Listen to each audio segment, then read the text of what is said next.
खुलुमबाय, आंनि मुङा फुंबिलि बसुमतारी।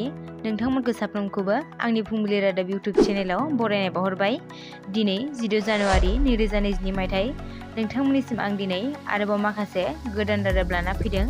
आसा खालामो नोंथांमोना दिनै बे आंनि भिडिअखौ जोबजासिम नायलांगोन होनना।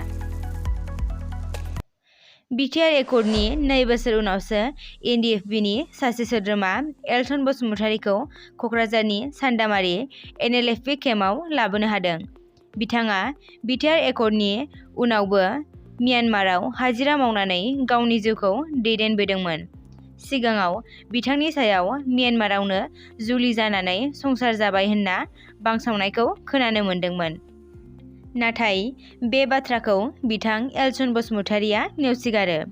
बिथांखौ एनएलएफबि आफादनि सोद्रोमा देरहासार इस्लारि, एम बाथा आरो गोदोनि समाव म्यानमाराव थाबोनाय सेंग्राफोरनि मदद लानानै म्यानमाराव मानसि दैथायहरना बिथांखौ लाबोनो हादों होनना बुङो। बिथांखौ लायनायनि बिबाना बै समनि एनडिएफबिनि जेनेरेल सेक्रेटारि रनजित बसुमतारी, बिआर फेरेंगा आरो जि बिदायमोननि आखायावमोन।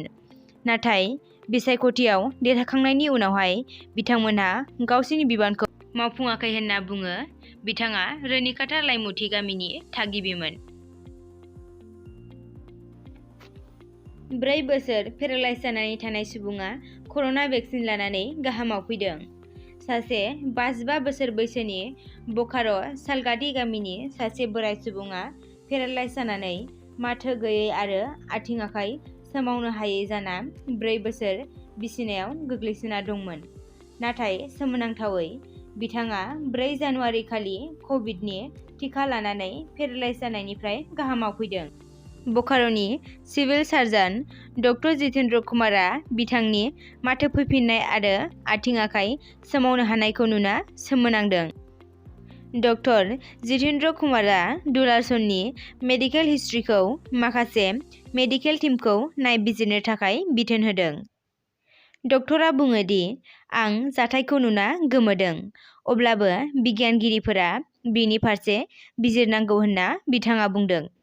जेब्ला मेडिकेल टीमआ डुलारसन मुन्डानि पेरालाइजनिफ्राय गाहामाव फैफिननायखौ नायबिजिरसंगोन, अब्लानिया रोखा फिननाया फैगौ समफोराव सोराङाव फैगोन। पिटारवार हेल्थ सेन्टारनि चार्ज आलबेल खेरखाताया बुङो दि गासै नखरा 4 जानुवारि खालि आंगनबादि सेन्टाराव कर'नानि टिकाखौ लादोंमोन। बिनि अखानायैनो डुलारसनआ आथिं आखाइफोरखौ सोमावनो हादोंमोन होनना नखरनि सुबुङा मिथिहोयो। बिजिएमआइ पाबजिनि दिहुनगिरि क्राफ्टनआ गेरिना फ्री फायारखौ कपि खालामनायनि केस होदों। क्राफ्टनआ फ्री फायार आरो फ्री फायार मैक्स मोन्नैखौबो पाबजिनि माखासे बाहागोफोरखौ कपि खालामनायनि थाखाय अजद होदों। बे केसआव एप्पल आरो गुगोलखौबो लाफादों। केसनि बादिब्ला कम्पानिया खौरां दैथायहरनायनि उनावबो गेमखौ दिहुनबाय थादों।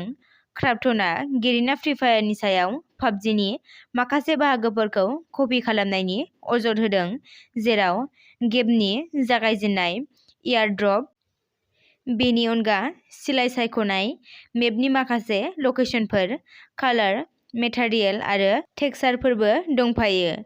पाबजि मबाइलनि दिहुनगिरि क्राफ्टनआ फ्री फायारखौ केस होनायनि सायाव जुदि गोरोन्थि मोनोब्ला गेरिनाया कपिराइटनि नियमखौ सिफायनायनि थाखाय गोबां कौटि रां होनांगोन आरो जुदि गेरिनाया बिब्दि खालामनायखौ हेंथा होयो, अब्ला गेमखौ बोखारनायनि थाखाय बिथोन होजानो हागौ।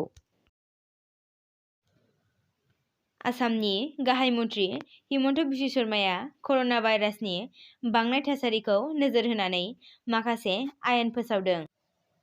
जायफोर मोन्नैबो ड'ज कर'नानि टिका लाबाय बिसोरल' रबिबारनिफ्राय कर्ट, हटेल, बाजार बायदि समाजारि जायगाफोराव थानो मोनसिगोन। बिथाङा बुंदों दि रायजोआव लकडाउन खालामनायनि थासारि गैया, नाथाय सुबुंफोरनि थाखाय मास्क गाननाया गोनांथार होनना बुङो।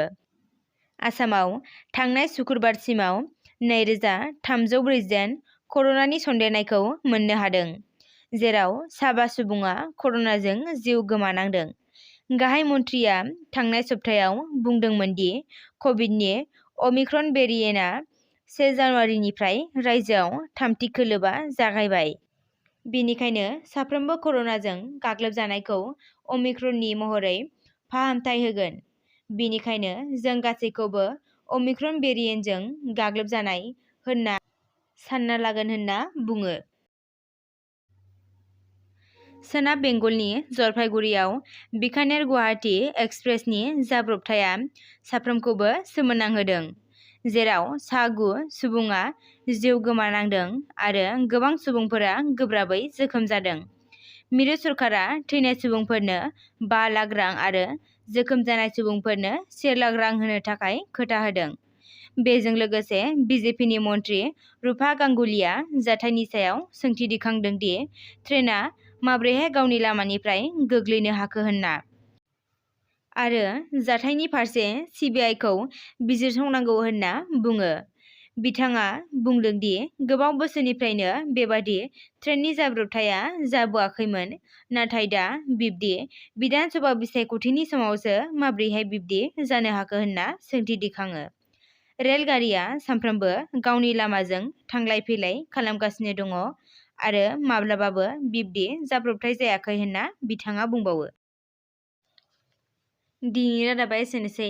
नोंथांमोना जुदि दिनैनि बे आंनि रादाबखौ नायनानै मोजां मोनदोंब्ला लाइक, शेयार आरो आंनि फुंबिलि रादाब इउटुब चेनेलखौ साबस्क्राइब खालामनानै थुलुंगा होनो हागोन। गोजोन्थों।